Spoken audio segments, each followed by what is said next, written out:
오늘은 위탁 판매를 실패하는 5가지 이유에 대해서 한번 말씀을 드려보도록 하겠습니다. 위탁 판매로 실패하는 사람들의 5가지 공통점을 알아보면 왜 실패하는지를 알아볼 수가 있겠죠. 혹시 여러분들이 지금 위탁 판매를 하고 계신 분도 있을 거고 위탁 판매를 하고 계시지 않은 분도 있을 겁니다. 위탁 판매를 하고 계신 분들 중에서 상품이 잘 팔리지 않다거나 혹은 마진이 너무 적어서 고민이시라면 오늘 영상을 한번 끝까지 보셨으면 좋겠습니다. 일단 여러분들이 위탁 판매를 할 때 많은 것들을 간과하는데 그 중에서 한번 주요한 5가지를 말씀드려 보도록 하겠습니다.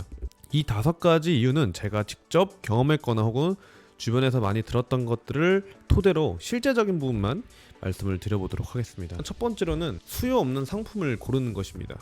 이 수요 없는 상품이라는 것은 뭐냐면 팔리지 않은 물건이라고도 얘기를 할 수가 있겠죠. 대부분의 위탁 판매 초보자들은 그냥 멋있어 보이거나 혹은 본인이 좋아하는 상품을 선택하는 경우가 많죠. 하지만 이 시장에 수요가 없는 상품은 아무리 마케팅을 잘해도 팔리지가 않습니다. 예를 들면 겨울에 아이스 컵홀더를 판다면 팔리지가 않겠죠. 그리고 여름에 전기장판을 판다고 해도 팔리지가 않겠죠. 그래서 이렇게 시즌 상품이나 트렌드를 고려하지 않는 선택이 가장 흔한 실수 중에 하나입니다. 그래서 중요한 것은 시장에서 내가 어떤 상품을 팔지를 먼저 조사를 해야 됩니다. 네이버 트렌드나 혹은 구글 트렌드를 활용해서 판다랭크, 아이템 스카우트 등을 활용해 가지고 지금 사람들이 어떤 상품을 많이 검색을 하고 가장 찾고 있는지를 확인하는 것이 매우 중요합니다. 자, 두 번째 실패 이유는 상세 페이지입니다. 이 상세 페이지는 사실 가격 다음으로 중요하다고 볼 수가 있는 건데요. 가격 같은 경우에는 우리가 어떻게 노력한다고 되는 것이 아니기 때문에 우리의 노력으로 봤을 때는 상세 페이지 작성이 거의 100%라고 봐도 되는 거죠. 이 사실 쿠팡이나 네이버 스마트 스토어에서 상품을 구매할 때는 고객들이 상세 페이지가 판매자와의 첫 인상이 되는 거죠. 그런데 이 상품 사진이 흐리거나 혹은 상세 설명이 부족하면 구매로 이어지기가 매우 어렵습니다. 심지어 상세 페이지를 복사해 오는 경우도 많죠. 그냥 그대로 가져오는 경우가 많다는 겁니다. 차별화된 상세 페이지를 만들지 않으면 경쟁에서 뒤처질 수밖에 없습니다.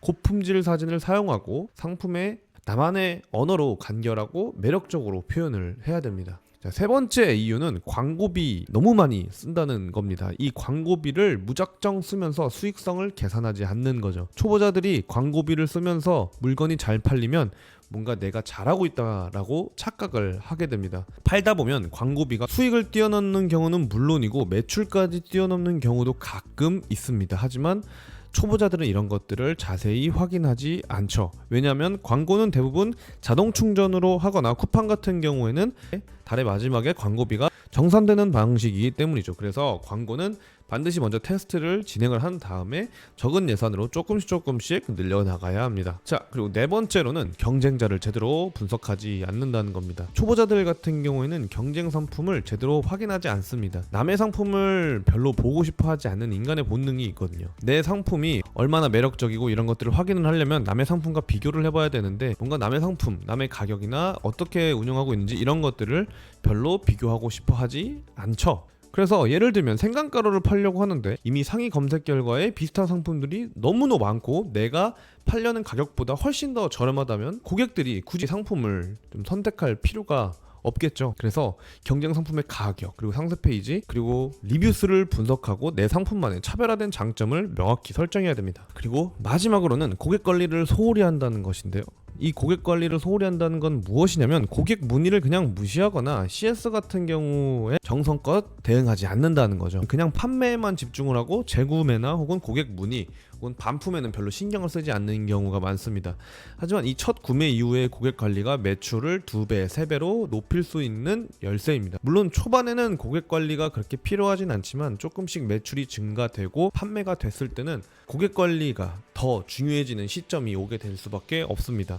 그래서 구매 후에 리뷰 이벤트나 정기적인 할인 쿠폰 발송 이런 것들을 통해서 고객과의 관계를 유지를 해야. 저 같은 경우에는 처음에 쿠팡에서 물건을 팔 때 몇 개 팔리지 않았을 때는 직접 모든 고객들에게 연락을 돌린다거나 혹은 연락을 돌리기가 좀 그렇다면 그냥 문자라도 보내서 내 상품의 장점을 조금 더 알리고 감사하다는 마음을 전해서 고객들의 재구매율을 높이는 등의 고객 관리를 충실하게 했었던 적이 있습니다. 그래서 이렇게 고객과의 관계를 유지하는 것이 사실 어떻게 보면 건강식품에서의 위탁 판매의 가장 중요한 것이라고 볼 수가 있겠죠. 오늘은 이렇게 위탁 판매로 실패하는 5가지 이유에 대해서 한번 말씀을 드려봤습니다. 사실 이런 위탁 판매는 쉽지가 않지만 이런 실수를 피하면 누구나 성공을 할 수 있는 가능성이 있습니다. 오늘뿐만 아니라 앞으로도 이런 위탁 판매나 더 나아가서 판매에 대한 노하우까지 조금씩 차근차근 실질적인 조언을 많이 드릴 테니 여러분들도 구독과 좋아요 한 번씩만 눌러주시고 댓글로 언제든지 궁금한 점이 있다면 꼭 남겨주시길 바라겠습니다. 감사합니다.